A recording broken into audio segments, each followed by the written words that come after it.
Ini kantong saya ada apa? Isu. Kenapa kami coba mindset itu? Di Jakarta, tonton naik MRT. Naik MRT, ini pertanyaan ini dilakukan oleh seorang menteri ketika uji coba MRT pas baru dibuka. Karena ada percobaan awal-awal ya, menteri-menteri itu nyoba. Kemudian ada seorang menteri yang ikut mencoba.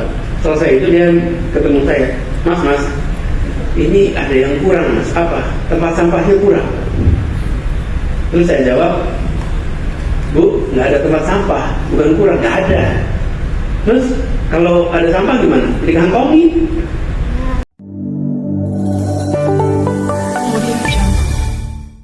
Sejak dini tidak mengelola soal sisa. Saya tidak mengatakan sampah, saya mengatakan sisa. Kenapa saya katakan sisa? Ini masalah mindset. Jadi tadi bicara tentang pendidikan lingkungan hidup. Dan kami mencoba mengubah mindset itu. Ini kantong saya ada apa? Isu. Kenapa kami coba mindset itu? Di Jakarta, tonton naik MRT. Naik MRT, ini pertanyaan ini dilakukan oleh seorang menteri ketika uji coba MRT pas baru dibuka. Karena ada percobaan awal-awal ya, menteri-menteri itu nyoba. Kemudian ada seorang menteri yang ikut mencoba. Selesai itu dia ketemu saya, Mas, ini ada yang kurang mas, apa? Tempat sampahnya kurang. Terus saya jawab, Bu, nggak ada tempat sampah, bukan kurang, nggak ada. Terus kalau ada sampah gimana? Dampak yang ingin kita hasilkan. Sebagai saya warga Bantar Gebang Bekasi, Pak, setiap hari saya selalu mencium bau sampah dari Jakarta masuk ke Bantar Gebang Bekasi lebih dari 7.000 ton per harinya. Kira-kira nih Pak, ngomongin masalah sampah, TPA Bantar Gebang sudah overload capacity. Pertanyaannya, langkah efektif apa yang Bapak bisa usulkan kepada pemerintah kota ke depannya yang insya Allah akan digunakan oleh Bang Pramono dan Dul dalam pengatasan masalah sampah? Karena jujur Pak, even masalah sampah di Bantar Gebang tidak ada kebijakan reward and punishment. Sampah yang terpilah diberikan insentif bagaimana sampah zero waste to landfill dari RT/RW. Dan kata kuncinya pemilahan sampah adalah insentif. Kalau ada insentif, again, sampah akan dibawa ke Bantar Gebang, akhirnya TPA Bantar Gebang tempat yang tinggal lumpuh. Solusi pembawa bukan solusi. Solusi pertama adalah pemilahan sampah di semua dan insentif di RT/RW sehingga terjadi zero waste to landfill.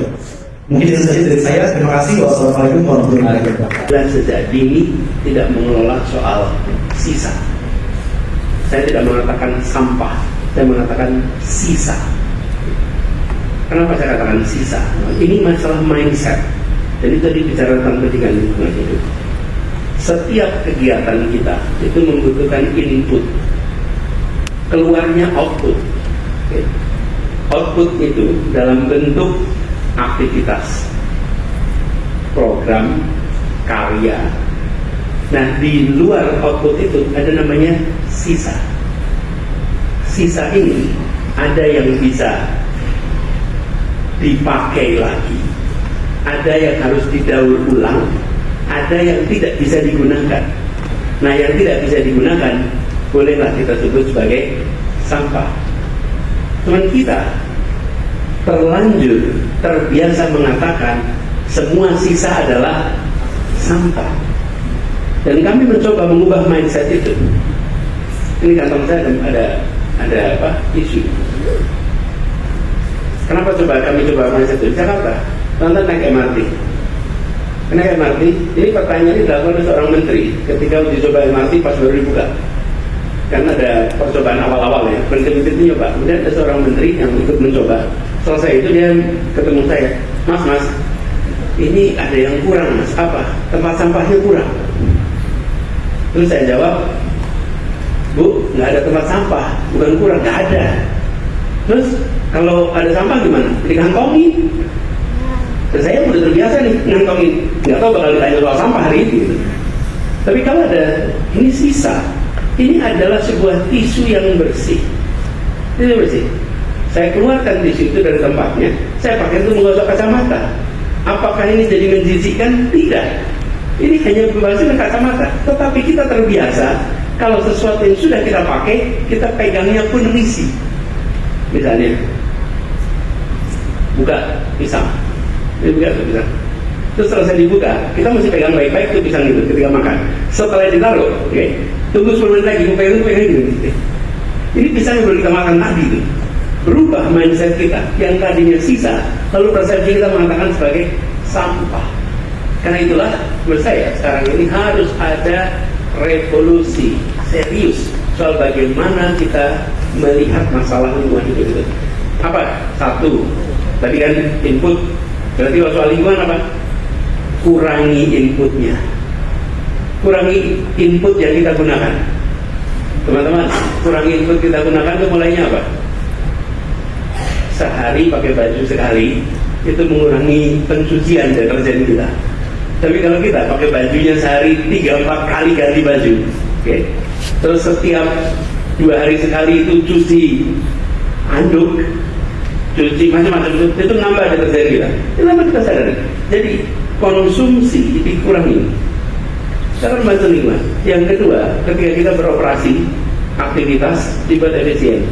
Yang ketiga, sisa sebagian dipakai lagi, sebagian harus melalui proses daur ulang, sebagian menjadi sampah.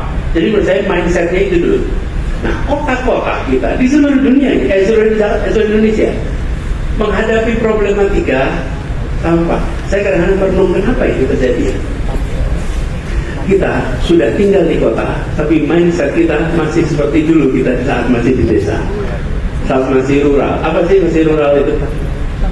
Satu, semua yang kita konsumsi adalah recyclable. Beli nasi ponggol, wadahnya daun. Beli gudeg, wadahnya daun. Sehingga selesai dipakai, ya tinggal di rumah ada lubang, itu masukkan ke lubang sampah. Lalu akan di-recycle oleh alam. Nah itu di rural itu ketika kita mengalami industrialisasi, barang-barang yang masuk ke dalam rumah kita nggak lagi recyclable oleh alam dengan mudah. Termasuk proyek yang Anda kerjakan kan membantu menyelesaikan soal plastik ini. Nah, ketika ini semua terjadi, mindset kita di kota belum berubah, sehingga kota-kota di seluruh Indonesia yang ada adalah menimbun sisa yang disebut sampah, lalu menjadi timbunan. Bukan cuma Jakarta yang mengalami, kota-kota besar seluruh Indonesia sekarang mengalami. Nah solusinya seperti dibilang tadi, di tingkat satu, tingkat rumah tangga, yang kedua di tingkat intermediary, yang ketiga tingkat akhir. Itu penyelesaiannya end to end. Saya bisa terusin gini, nanti jadi kuliahnya soal kuliah ekologi lingkungan untuk perkotaan gitu. Jangan, berhenti di situ aja. Tapi saya sampaikan teman-teman bahwa ini membutuhkan turun tangan kita di level lingkungan, perumahan. Tidak bisa memilah sampah dikerjakan satu rumah, nggak bisa. Harus dikerjakan oleh satu komunitas. Kenapa? Jadi bagaimana saya memilah sampah di rumah saya? Ketika saya taruh di luar, pemungut sampah mencampurnya lagi dari satu. Itu paling frustrasi bagi rumah-rumah yang sudah memilah sampah. Karena itu dia harus dikerjakan sebagai satu gerak. Karena mudah-mudahan nanti turun tangan punya gerakan untuk pengelolaan sampah di kota-kota. Di recycle. Sekarang di sana ada proses menjadikan itu sebagai sebuah briket yang bisa dipakai untuk bahan bakar pabrik semen. Tidak dikerjakan. Saya resmikan itu persis sebelum ujung masa tugas.